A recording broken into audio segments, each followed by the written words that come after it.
तळे बंधू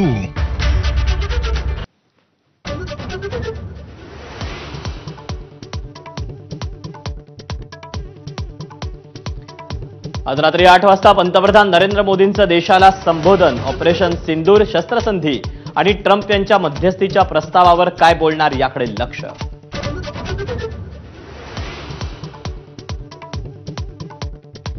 शस्त्रसंधीवर भारत आणि पाकिस्तानच्या डीजीएमओमध्ये फोनवरून चर्चा.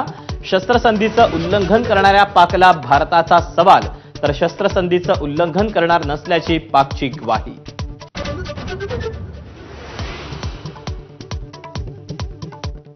पाकिस्तानचा हल्ला होणार हे माहीत असल्यानं आम्ही आधीच तयारी केली होती.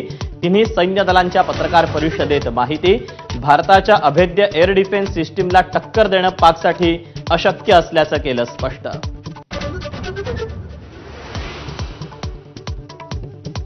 उत्तर भारतातल्या 32 विमानतळांवरून पुन्हा हवाई वाहतूक सुरू. भारत पाकिस्तान तणावाच्या पार्श्वभूमीवर विमानतळ बंद होते, तर श्रीनगर विमानतळ मात्र अजूनही बंदच.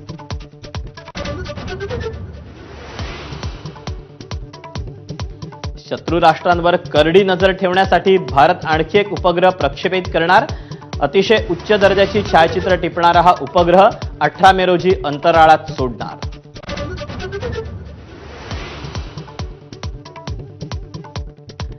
शस्त्रसंधीनंतर शेअर बाजारात रेकॉर्ड ब्रेक. 3000 अंकांच्या आसपास उसळी. सोनं देखील 2000 स्वस्त, तर काश्मीर पर्यटनासाठी बुकिंग सुरू.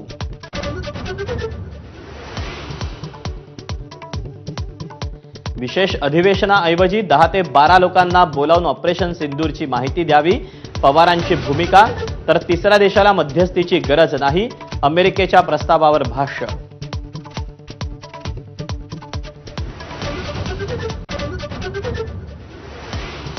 राज्य सरकारची संरक्षण दलांसह महत्वाची बैठक. गुप्तचर माहितीचं आदान प्रदान, तंत्रज्ञानाच्या वापरावर चर्चा.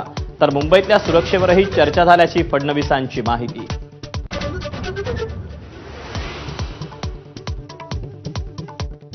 मुख्यमंत्री देवेंद्र फडणवीस, ज्येष्ठ नेते शरद पवार आणि अजित पवार एकाच मंचावर. एरवी बंद दाराआड चर्चा करणाऱ्या काका पुतण्याचा मंचावर मनमोकळा संवाद.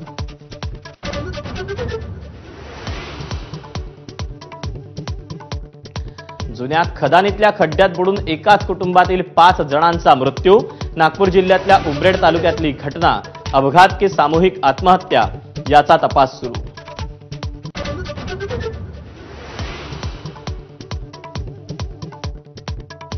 नाशिकमध्ये सलग 5व्या दिवशी अवकाळीची हजेरी. तर जालना, धाराशिवसह तळकोकणालाही पावसानं झोडपलं.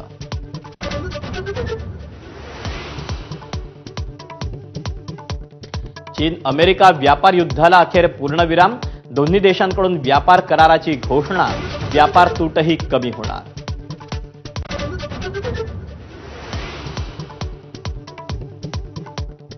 विराट कोहलीची कसोटी क्रिकेटमधून निवृत्तीची घोषणा. 14 वर्षांच्या कारकिर्दीत 30 शतकं, तर 31 अर्धशतकं. Headlines brought to you by Chitale बंधू.